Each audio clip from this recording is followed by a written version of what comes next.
Hello, আবার আপনাদেরকে স্বাগত জানাচ্ছি আমার আজকের এই নতুন ভিডিও টিউটোরিয়ালে। আশা করি আপনারা সকলেই ভালো আছেন এবং আমিও আলহামদুলিল্লাহ আপনাদের দোয়ায় অনেক ভালো আছি। আমাদের আজকের টপিক থাকবে একটা হেক্সাডেসিমাল সংখ্যাকে কিভাবে দশমিক সংখ্যায় রূপান্তর করা হয়। তো চলুন শুরু করা যাক। আমি এখানে একটি কোশ্চেন লিখে রেখেছি, সেটি হচ্ছে কি একটা হেক্সাডেসিমাল সংখ্যাকে কিভাবে ডেসিমাল সংখ্যায় রূপান্তর করা হয়। তো ডেসিমাল সংখ্যাকে আমরা পূর্বের ভিডিও টপিক থেকে শিখেছিলাম যে ডেসিমাল সংখ্যাকে কিভাবে হেক্সাডেসিমালে রূপান্তর করা হয়। যদি আপনারা সেই ভিডিওটি না দেখে থাকেন তাহলে আমি আপনাদেরকে অনুরোধ করব আপনারা ভিডিওর প্লেলিস্ট থেকে অবশ্যই ভিডিওটি দেখে নেবেন, তাহলে আপনারা সবচেয়ে বেশি ভালো বুঝতে পারবেন। তো আজকের টপিকে থাকবে একটা হেক্সাডেসিমালকে কিভাবে ডেসিমাল সংখ্যায় রূপান্তর করা হয়। যদি একটা হেক্সাডেসিমাল সংখ্যাকে ডেসিমাল সংখ্যায় রূপান্তর করতে বলা হয় তাহলে আমরা সর্বপ্রথম কি কাজ করব, কোশ্চেনটাকে আগে তুলে নিব। তো নিয়ম অনুসারে আমরা এখানে প্রথমে লিখব 9, তারপর লিখব a, তারপর লিখব আমরা এখানে f, তারপর এখানে দশমিক, তারপর এখানে কি 8। যেই কোশ্চেনটা থাকবে সেই কোশ্চেনটাকে আমরা প্রথমে এখানে কি কাজ করব, প্রথমে আমরা কোশ্চেনটাকে তুলে নিব। দ্বিতীয়ত আমরা যেটা কাজ করব সেটা হচ্ছে এই যে হেক্সাডেসিমালকে আমরা ডেসিমালে রূপান্তর করব, হেক্সাকে ডেসিমালে রূপান্তর করার সময় হেক্সার যে কোশ্চেনটা থাকবে সেই কোশ্চেনটাকে আমরা প্রথমে এখানে তুলে নিব। দেন কোশ্চেনের মধ্যে যে মানগুলো থাকবে সেই মানের সাথে আমরা কি কাজ করব, এই যে হেক্সাডেসিমালের বেজ যে 16 সেই 16কে আমরা এখানে গুণ করব। তাহলে আমরা এখানে লিখব 9 গুণন 16। গুণ করার পাশাপাশি আমরা কি কাজ করব, যোগ করব। যোগ কেন করলাম, এটা হচ্ছে নিয়ম, যোগ করতে হবে। তারপর আমরা এখানে কি লিখব, a।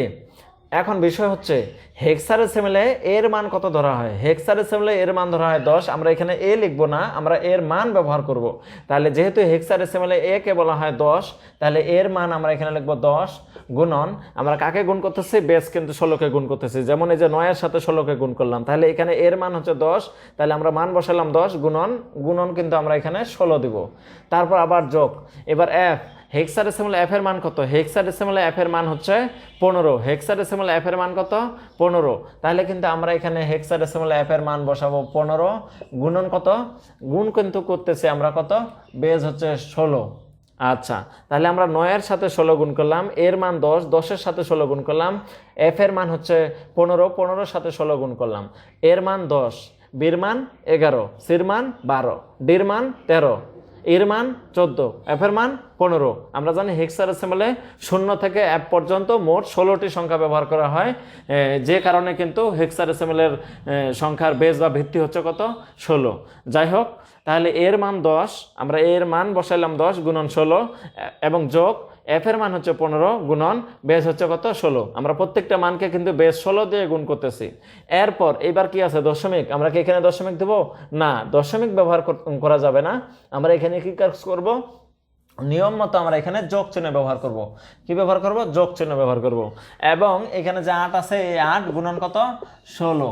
অর্থাৎ যখন আমরা অ্যান্সার করব তখন আমরা এখানে কোনো দশমিক ব্যবহার করব না, প্রত্যেকটা সংখ্যাকে গুণ করার পাশাপাশি আমরা সাথে সাথে যোগ চিহ্ন ব্যবহার করব।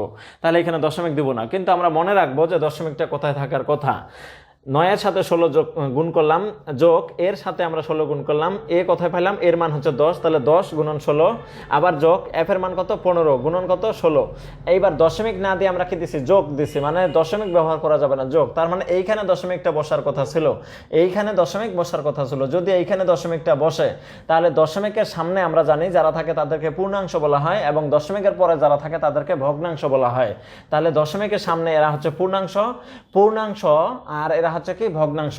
পূর্ণাংশ, এখানে যদি দশমিক থাকে এরা পূর্ণাংশ, তাহলে পূর্ণাংশকে পাওয়ার দিতে হয়, প্রথমে পাওয়ার কি 0, তারপর পাওয়ার কি 1, তারপর পাওয়ার কি 2, এবং ভগ্নাংশের বেলা পাওয়ার কি শুরু হয়, -1। তাহলে পূর্ণাংশের বেলা পাওয়ার শুরু হয় 0, 1, 2, 3, 4 এইভাবে, আর ভগ্নাংশের বেলা পাওয়ার শুরু হয় কি -1, -2, -3, -4 এইভাবে। যত থাকবে তত আমরা পাওয়ার দিয়ে যাব। তো আশা করি বিষয়টি বুঝা গেছে। এখন আমরা এখানে হিসাব করব। হিসাব করার জন্য আমরা যেটা কাজ করতে পারি, ক্যালকুলেটর ব্যবহার করতে পারি। আমরা এখানে লিখব 16 পাওয়ার 2, তাহলে এখানে লিখব 16 পাওয়ার 2। 16কে পাওয়ার 2 করলে কত আসে, 256 আসে। 16কে পাওয়ার 2 করলে আসে 256। 256 সাথে গুণন আছে কত, 9, তাহলে গুণন 9। গুণ করে আমরা যেটা পাইলাম সেটা হচ্ছে 2304। ওকে, এরপর আমরা এখানে দেব যোগ। তারপর যেটা কাজ হবে সেটা হচ্ছে ষোলোকে পাওয়ার 1 করলে কত হয়? 16 হয়। ষোলোকে পাওয়ার 1 করলে কত হয়? 16 হয়। 16 আর 10 গুণ করলে কত হয়? 160 হয়। ষোলোকে পাওয়ার 1 করলে 16, 16 আর 10 গুণ করলে কত? 160। আশা করি বোঝা গেছে। যোগ 16কে পাওয়ার 0 করলে কত? 1 হয়। আমরা জানি কোনো সংখ্যাকে পাওয়ার 0 করা মানে কি 1, 1, তাহলে 16 পাওয়ার 0 মানে 1, 1 আর 15 গুণ করলে কত? 15 1 15, 15 1 15। যোগ এবার 16কে পাওয়ার কিন্তু -1 আছে, তাহলে আমরা কি লিখব? 16 পাওয়ার -1, 16 পাওয়ার -1, 16 পাওয়ার -1 ইকুয়াল টু যে ফলাফলটা আসে সেইটার সাথে কিন্তু আবার 8 গুণ আছে, তাহলে গুণন কত? গুণন 8। আমরা সর্বপ্রথম 16 পাওয়ার -1 দিব, ইকুয়াল টু দিয়ে মান বের করব, সেই মানের সাথে আবার আমরা 8 গুণ করব। গুণ করে কত আসলো? গুণ করে আসছে 0.5, গুণ করে আসছে 0.5। ওকে, এরপর আমরা সকল মানগুলা কি কাজ করব? যোগ করব। যোগ করলে সেই যোগফলটাই হচ্ছে আমাদের উত্তর। তাহলে আমরা এখানে লিখব 2 3 0 4 যোগ, আমি যোগ করে নিচ্ছি আগে, 15 যোগ 0.5। তো আমার যোগফল বের হয়ে গেছে। আমাদের যোগফল বের হয়েছে 2 4 7 9.5 ব্র্যাকেট, যেহেতু আমরা ডেসিমেল সংখ্যা রূপান্তর করতেছি তাহলে কত নিচে? 10। তাহলে কিন্তু আমাদের উত্তর বের হয়ে গেছে। আমরা কি শিখলাম? একটা হেক্সাডেসিমেল সংখ্যাকে ডেসিমেল সংখ্যা রূপান্তর করার নিয়ম কিন্তু আমরা এখানে শিখলাম। একটা হেক্সাডেসিমেল সংখ্যাকে কিভাবে ডেসিমেল সংখ্যা রূপান্তর করা হয়, নিয়ম হচ্ছে সর্বপ্রথম হেক্সাডেসিমেলের যে কোশ্চেনটা, সেই কোশ্চেনটা আমরা কিন্তু এখানে উঠাবো। এখানে আছে দশমিক সংখ্যা, মানে সামনে আছে পূর্ণাংশ, পিছনে হচ্ছে ভগ্নাংশ, অর্থাৎ দশমিক ভগ্নাংশ যুক্ত সংখ্যা এটা।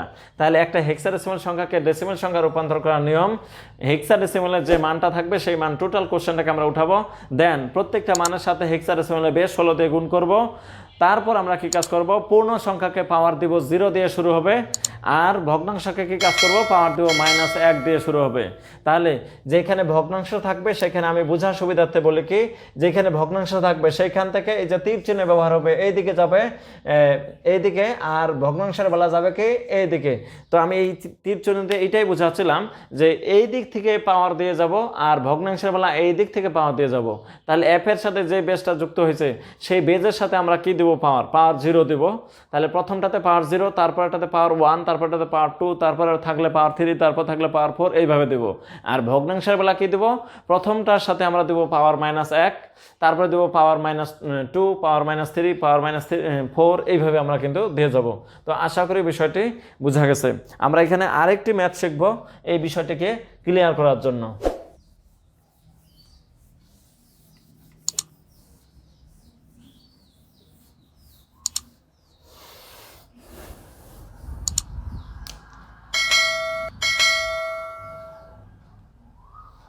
আমরা এখানে আরেকটি ম্যাথ শিখব বিষয়টিকে ক্লিয়ার করার জন্য। তো F7.33a, তাহলে এটা একটা হেক্সাডেসিমেল সংখ্যা। এই সংখ্যাটাকে আমরা কি কাজ করব? ডেসিমেল সংখ্যায় রূপান্তর করব। আমরা এখন আরেকটি অঙ্ক শিখব, সেটা হচ্ছে হেক্সাডেসিমেল সংখ্যাকে ডেসিমেল সংখ্যায় রূপান্তর করব। তো নিয়ম মতো আমরা কি কাজ করব? সর্বপ্রথম কোশ্চেনটাকে আগে এখানে আমরা উঠাবো, তারপর ইকুয়াল টু, এবার আমরা কি কাজ করব? কোশ্চেনে যে মানগুলো আছে সেই মানগুলো প্রত্যেক মানের সাথে আমরা হেক্সাডেসিমেলের বেস 16 দিয়ে কি করব? গুণ করব।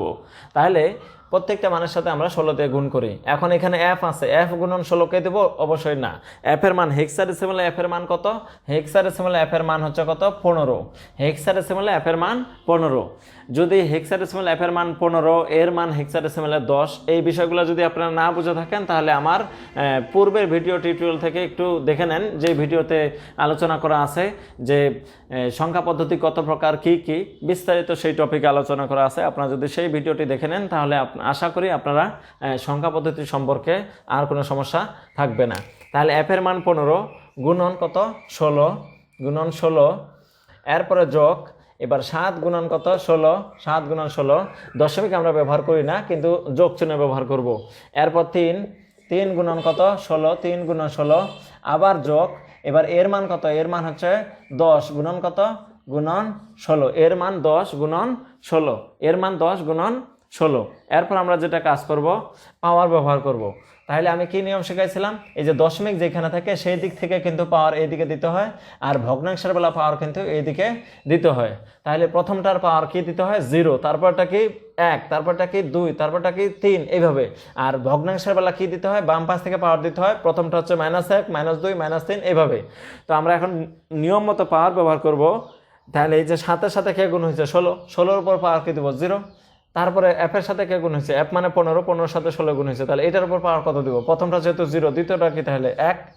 আচ্ছা, আর ভগ্নাংশের বেলা কি -1 দিয়ে শুরু হয়, তাহলে এটার উপর পাওয়ার কত দেবো -1, তারপরটা কত দেবো -2। আশা করি বিষয়টা বোঝা গেছে। এখন আমরা হিসাবটা একটু ক্লিয়ার করে নেই। হিসাবটা কি, 16কে পাওয়ার 1, 16কে পাওয়ার 1 করলে কত হয়, 16কে পাওয়ার 1 করলে 16কে 16 হয়। 16কে পাওয়ার 1 করা মানে কি, 16 1 16, 16 গুণন 15 করলে কত হয়, 16 গুণন 15 করলে কত হয়, 16 গুণন 15 হয় 240, 16 গুণন 15 হয় 240, যোগ। এবার 16 পাওয়ার 0 মানে কি, কোনো সংখ্যাকে পাওয়ার 0 করলে উত্তর হচ্ছে 1, 16 পাওয়ার 0 মানে 1, 1 আর 7 গুণ করলে কত, 7 1 7, যোগ। এবার 16 পাওয়ার -1, এইটা আমাদের একটু ক্যালকুলেটরের হিসাবটা করতে হবে।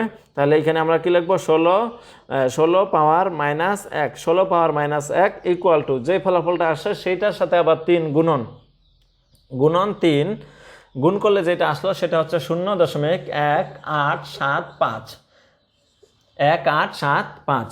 তারপর কিন্তু যোগ। এবার ওই পাশে আছে কি 16 পাওয়ার -2, এখানে আমরা লিখবো 16 পাওয়ার -2, 16 পাওয়ার -2 ইকুয়াল টু যেই ফলাফলটা আসছে সেই ফলাফলের সাথে কিন্তু আবার কত গুণ হবে, 10 গুণন হবে, গুণন 10। যেখানে এই ফলাফলটা আসছে এখানে এরকম 0.03, তারপর হচ্ছে 9, তারপর হচ্ছে 0। আমরা এখানে দশমিক সংখ্যার পর কয়টা সংখ্যা নেব, দশমিক সংখ্যার পরে আমরা যেহেতু এখানে দশমিক সংখ্যার পর 4টা নিছি, এইখানে আমরা দশমিক সংখ্যার পর কয়টা নেব, 4টা নেব। এইখানে দশমিক সংখ্যার পর আমরা কয়টা নেব, 4টা। মেশিনে আসছে 0.03906, যেহেতু পঞ্চম সংখ্যাটা 6, আমরা যেহেতু দশমিকের পরে 4টা সংখ্যা নেব, তাই পঞ্চম সংখ্যাটা 6 থাকার কারণে পূর্বের সংখ্যার সাথে 1 যোগ করব। যেহেতু এখানে 0 আছে, 0 6, তাহলে 6 থাকার কারণে 0-এর সাথে 1 যোগ করে আমরা এখানে কি লিখবো, 1 লিখবো। এখন দশমিকের পরে 3 ঘর নিলে কি নিয়ম, 4 ঘর নিলে কি নিয়ম, এই নিয়মটা যদি আপনারা না বুঝে থাকেন তাহলে আমাকে কমেন্ট বক্সে কমেন্ট করে বলবেন, আমি আপনাকে সেই টপিকটি বুঝিয়ে দেওয়ার চেষ্টা করব ইনশাআল্লাহ। তো এরপরে আমরা যেটা কাজ করব, যোগ করব। এখানে আমরা কি কাজ করব, যোগ করব। দশমিকের পরে 2 ঘর, 3 ঘর, 4 ঘর, কয়টা ঘর নেব সেইটার উপর কিন্তু কিছু নিয়ম আছে। এই নিয়মটা কেউ জানতে চাইলে আমাকে অবশ্যই কমেন্ট বক্সে জানাবেন। তা আমরা এখন কি কাজ করব, সব যোগ করব।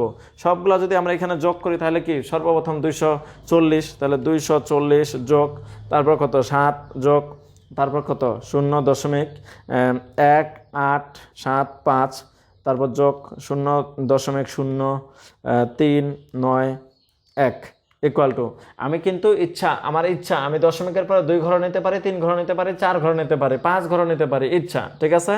আচ্ছা, তাহলে দশমিকের পরে আমরা এখানে 4 ঘর নিছি, এখানেও 4 ঘর নিছি।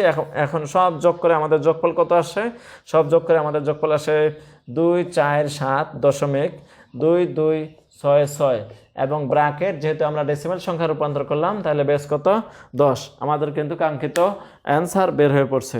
তাহলে আমরা আজকের টপিক থেকে কি শিখলাম, আমরা আজকের টপিক থেকে শিখলাম একটা হেক্সাডেসিমাল সংখ্যাকে কিভাবে ডেসিমাল সংখ্যায় রূপান্তর করতে বলা হলে আমরা কিভাবে একটা হেক্সাডেসিমাল সংখ্যাকে ডেসিমাল সংখ্যায় রূপান্তর করব। আমরা আমাদের আজকের টপিক থেকে কি শিখলাম, তাহলে আজকে আমরা শিখলাম একটা হেক্সাডেসিমাল সংখ্যাকে কিভাবে ডেসিমাল সংখ্যায় রূপান্তর করা হয়। আশা করি বিষয়টি সবার বোঝা গেছে। তো ভিউয়ার্স, যদি আমার আজকের টপিক থেকে আপনারা সামান্যতম উপকৃত হয়ে থাকেন তাহলে প্লিজ আমার চ্যানেলটিতে সাবস্ক্রাইব করুন এবং বেল আইকন বাটনটি অন করে রাখুন, যাতে আমার পরবর্তী ভিডিওর আপলোড করার সাথে সাথে আপনারা সেই নোটিফিকেশনটি পেয়ে যান। আর যারা অলরেডি সাবস্ক্রাইব করেছেন তাদেরকে অসংখ্য ধন্যবাদ। আজকের মতো তাহলে এখানে বিদায় নিচ্ছি, দেখা হবে নেক্সট নতুন কোনো ভিডিও টিউটোরিয়ালে। তো এই পর্যন্ত আপনারা ভালো থাকুন, সুস্থ থাকুন, আল্লাহ হাফেজ।